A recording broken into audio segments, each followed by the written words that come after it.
pembangunannya tidak rata atau tidak terkonsep, atau di kota aja yang bagus jalannya, yang ada rumah sakitnya, yang ada pendidikannya.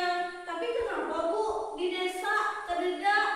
Di desa jalannya rusak, jalannya tidak mulus, infrastrukturnya tidak memadai, terus apalagi pendidikannya, alat-alatnya kurang, terus kesehatan, rumah sakit. Nah, kenapa Bu? Kenapa bisa ada ketimpangan? Satu, karena pemerintah belum konsentrasi di pihak tersebut. Yang kedua, karena jangkauannya jauh gitu. Perlu proses. Tidak langsung sama serentak bisa kesehatan diberi, rumah sakit diberi, sekolahan diberi, terus jalanan bagus banget di aspal. Tidak bisa kayak gitu. Karena setiap setiap siklus atau setiap pemerataan itu ada waktu. Kalian menganalisis video ini. Nanti setelah video ini nanti ada diskusi. Ibu mau kalian menganalisis video ini, kalian perhatikan benar-benar, kalian lihat perbedaannya, terus kelebihannya, terus apa antara kota dan desa. Nanti di video ini akan tergambar semuanya. Oke?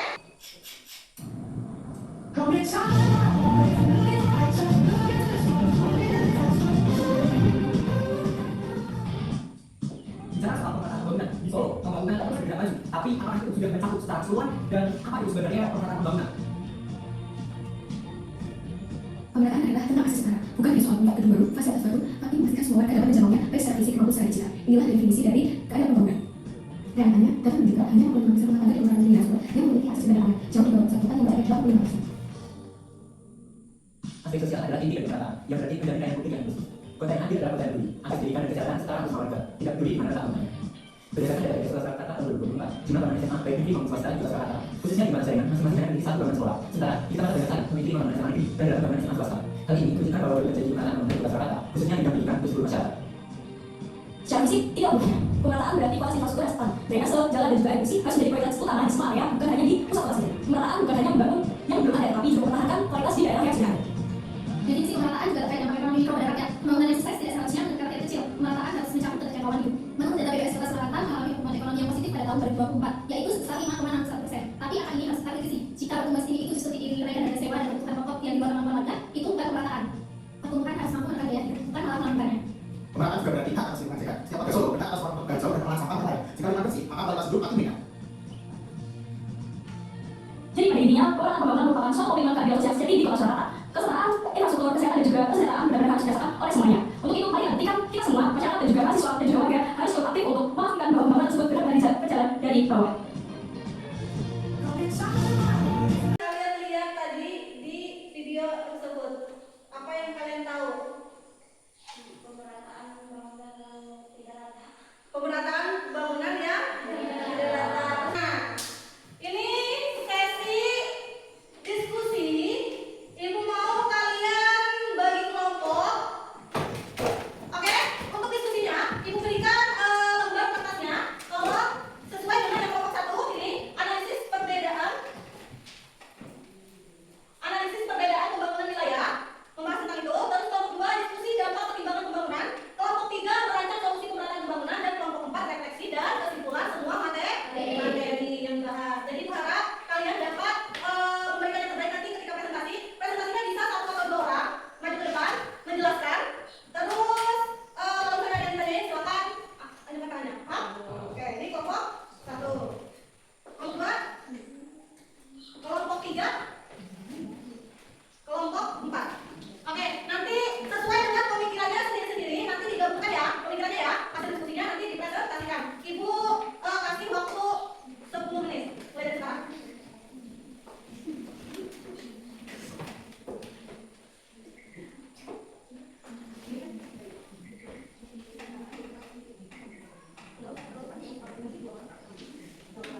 Assalamualaikum warahmatullahi wabarakatuh.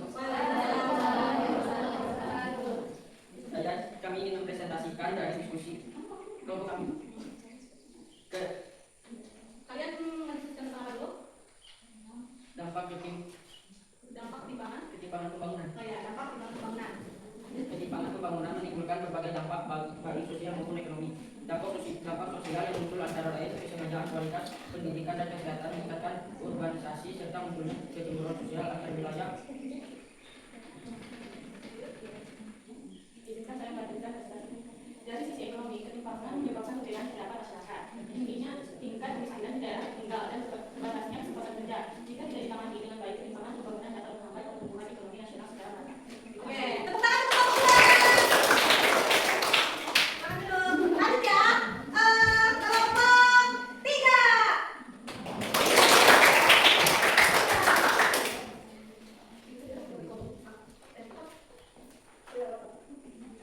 Sudah siap kelompok 3? Oke. Diskusikan tentang Kami dari kelompok kita mendiskusikan tentang merancang solusi pemerintahan pembangunan. Oke, sini kelompok.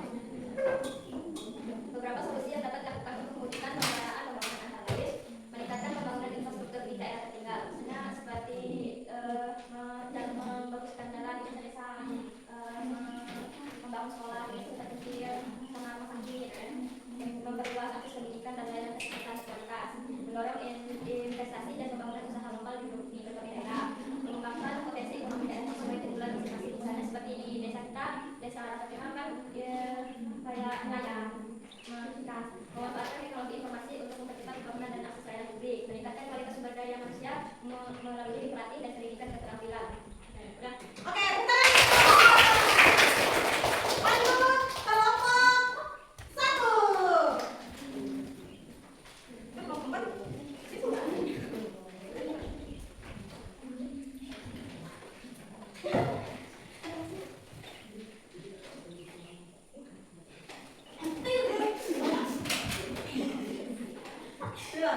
Untuk ada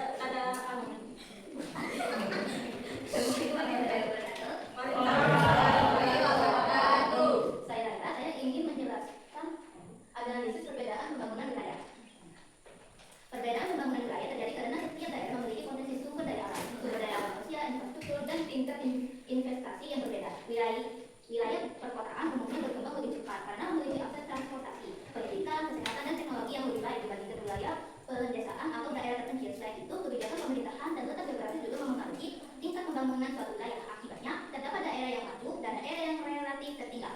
Banyaknya perbedaan penggunaan di bagian wilayah karena setiap daerah memiliki potensi sumber daya alam masing-masing, seperti sumber daya manusia, infrastruktur, dan tingkat investasi yang berbeda-beda. Contohnya, desa kita sendiri, desa kita ini bisa disebut 3T, tertinggal, terjauh, terpencil. Coba bandingkan dengan kota. Kota sangat maju sangat bagus dari jalan, pendidikan, sekolahnya, dan sebagainya. Selain itu, coba lihat desa kita, jalannya yang sangat susah, jadi kita sangat susah untuk pergi ke sekolah atau bekerja. Desa kita juga nggak punya bis. Oke, tepuk tangan. Terima kasih. Wassalamualaikum warahmatullahi wabarakatuh. Mohon maaf jika ada salah ya. Oke, untuk diskusi kelompok 1 tadi ada yang mau menambah nggak? Atau ada yang mau menambahin nggak? Atau udah cukup? Udah cukup. Oke, jadi terakhir kita kesimpulan dan refleksi itu akan dibahas oleh kelompok 4.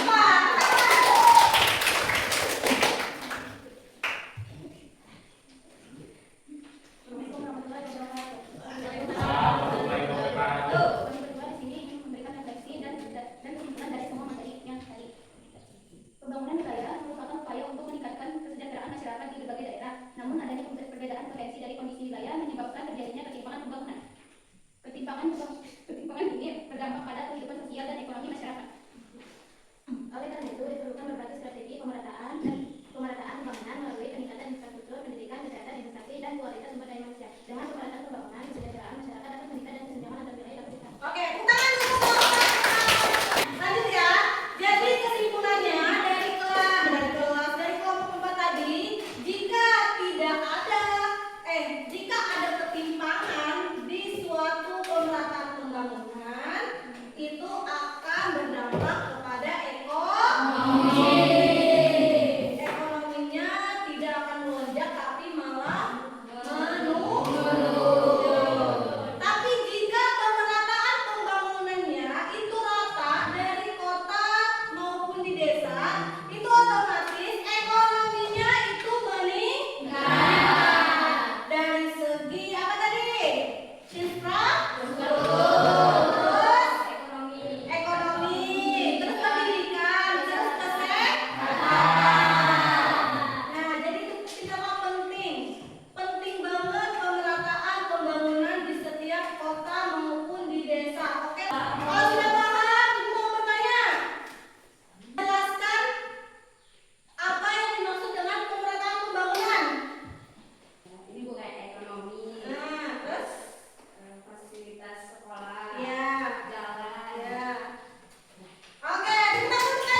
ketimpangan kualitas pendidikan dan kesehatan, meningkatnya urbanisasi, serta munculnya kecemburuan sosial antar wilayah. Dari sisi ekonomi, ketimpangan menyebabkan perbedaan pendapatan masyarakat, tingginya tingkat kemiskinan di daerah tertinggal, dan terbatasnya kesempatan kerja.